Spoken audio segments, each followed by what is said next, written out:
Es ist Montag, ein Wochenstart mit einem interessanten Text und der Frage, was ist Heiligung? Gar nicht so schlecht für eine Woche darüber nachzudenken. Es heisst 1. Mose 18,19 im Losungstext. Dazu habe ich Abraham auserkoren, dass er seinen Kindern befehle und seinem Hause nach ihm, dass sie des Herrn Wege halten und tun, was recht und gut ist.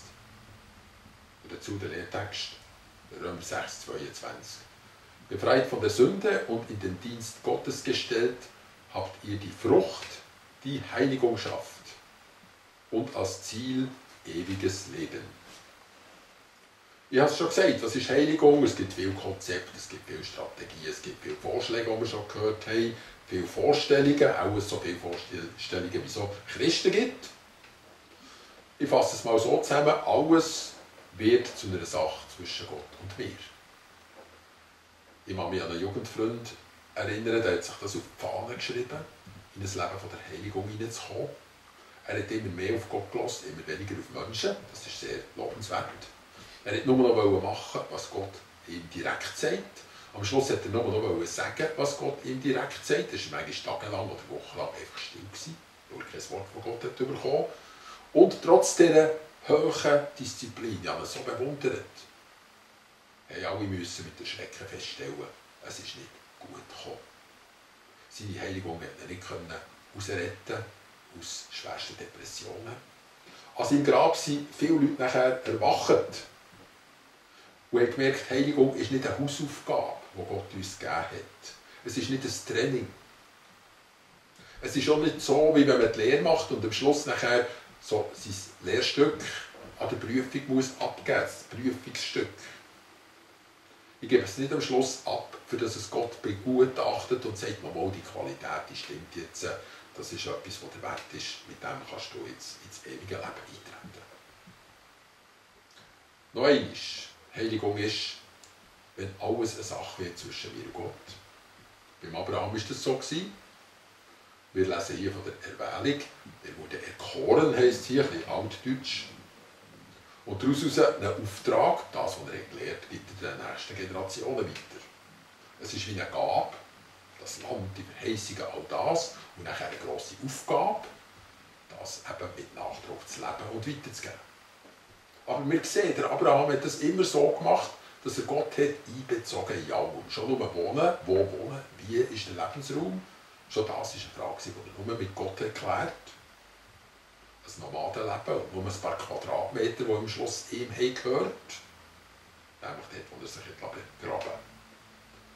Die ganze Geschichte Sodom und Gomorra und Lot ist auch eine Sache geworden zwischen ihm und Gott. Denken wir an sein Fürbittegebet für die Stadt, weil er nicht einfach nur am Lot seine Haut retten wollte, sondern alles, was noch ein bisschen nach Gott aussehen in dieser Stadt, hätte er eigentlich für Gott erhalten.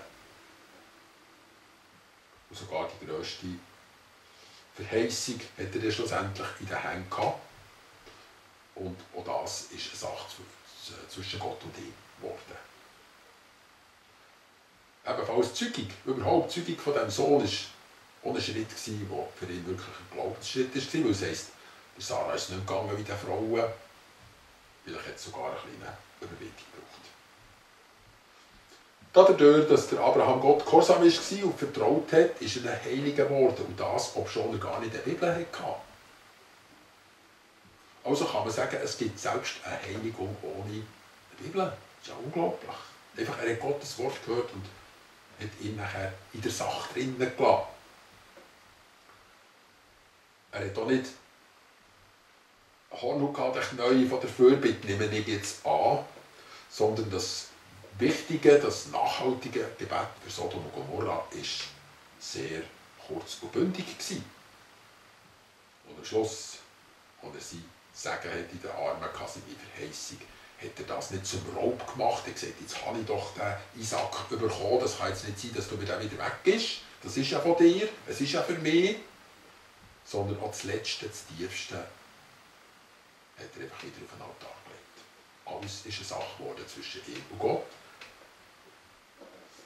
Genau das ist der Punkt, den wir jetzt weitergeben sollen.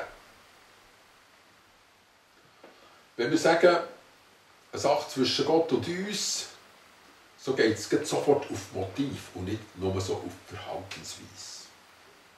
Die innersten Beweggründe, das heisst Motiv. Unsere innerste Herzenshaltung. Und wenn wir sagen Motiv, dann geht es nicht um edel oder weniger edel. Sondern es geht um das, fließt etwas immer aus Gott in mein Leben rein und bleibt das am Fließen oder tun es nachher in eine erstarrte Form gießen. Leistungen in diesem Sinn finden wir aus diesem Grund beim Abraham nicht so viel. Seine grössten Leistungen sind ja genau seine Nichtleistungen, dass er alles zurückgibt, dass er alles aus der Hand gibt. Nichts soll stehen zwischen uns und Gott. Das kann man aus diesem Beispiel lernen. Der neueste Anlass, den ich ein bisschen als Exempel herstellen kann, war eine Seelsorge mit 2 jungen Herren letzte Woche. Es war eine knistrige Atmosphäre, weil es darum ging, was spielt Gottes Wort eine Rolle, das Lesen von der Bibel eine Rolle, in dem dass jemand im Glauben weiterkommen will, eben Heiligung. Das sind verschiedene Vorstellungen im Raum gestanden, teilweise ein bisschen, sagen wir mal, Disziplinsvorstellungen, andererseits Vorstellungen von, das ist ein Druck für mich, so kann ich das nicht machen.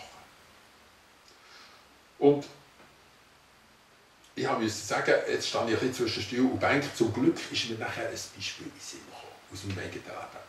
Genau zu dem Thema Bibel lesen, Bibel verinnerlichen. Ich habe sie hergebracht, dass sie so Bibelkärtchen. Das ist eigentlich sehr viel. Das habe ich alles auswendig gelernt. Immer wenn etwas für mich wichtig geworden ist, habe ich es abgeschrieben. Ich habe immer, ich bin meistens vor der 5 Uhr aufgestanden am Morgen, die erste Stunde mit auswendig lernen und repetieren beschäftigt gewesen.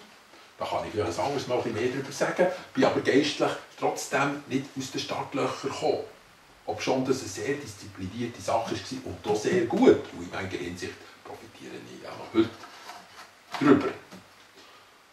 Schlussendlich habe ich Gott gesagt, Herr, du hast jetzt doch meine Treue gesehen. Warum komme ich denn nicht weiter? Nachher habe ich das Wort gehört, gib mir dein Amulett. Ich habe gesagt, Herr, ich habe doch kein Amulett. Etwas so Heidnisches. Wo soll ich ein Amulett haben? Er hat gesagt, in deinem Hosensack. Ich recke rein, unwillkürlich, was habe ich drin? So ein Spiegel von diesen Karten zum Weiterlernen, so dran eben ein bisschen knappern und wieder vertiefen. Und in dem Moment habe ich verstanden, ich habe etwas aufbauen, das steht zwischen mir und Gott. Es ist jetzt nicht mehr das Buch des Herrn, sondern es geht um den Herrn des Buches. Das ist der letzte Tag, den ich noch auswendig gelernt habe. Ein radikaler Einschnitt. Der Unterschied sieht vielleicht klein aus. Auf den ersten Blick merkt man es gar nicht.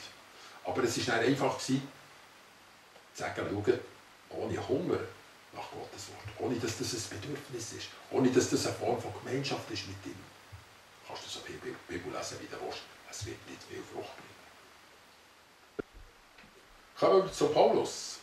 Wenn er sagt, wir sind frei von der Sünde. Meint er dann eine Verhaltensweise? Meint er eine Moral? Ein Wort, das in der Bibel nicht einmal vorkommt? Oder meint er echt die Beziehungsdimension? Eben, es steht nichts zwischen mir und Gott. Sünde kommt ja von Absondern. Das heisst, das sind eben die Bauwerke, die wir aufstellen. Vielleicht sättige Bauwerke, vielleicht weniger fromme. Er sagt, ja, dann sind wir nachher Diener von Gott. Sein Geist fließt durch uns, seine Anliegen fließen durch uns, wir sind sehr gerne dabei, wir sind sehr gerne in ihm, mit ihm unterwegs. Und aus dem, sagt der Paulus, entsteht eben Frucht. Die Frucht heisst Heiligung. Heiligung ist eine Frucht, nicht eine Disziplin. Heiligung ist das Ineinander hineingreifen zwischen unserem Herz und Gottes Herz. Die Frucht von der Heiligung ist eine gereinigte Beziehung. Es sind gereinigte Motive. Das ist der Stoff, aus dem das ewige Leben gemacht ist. Ich wünsche euch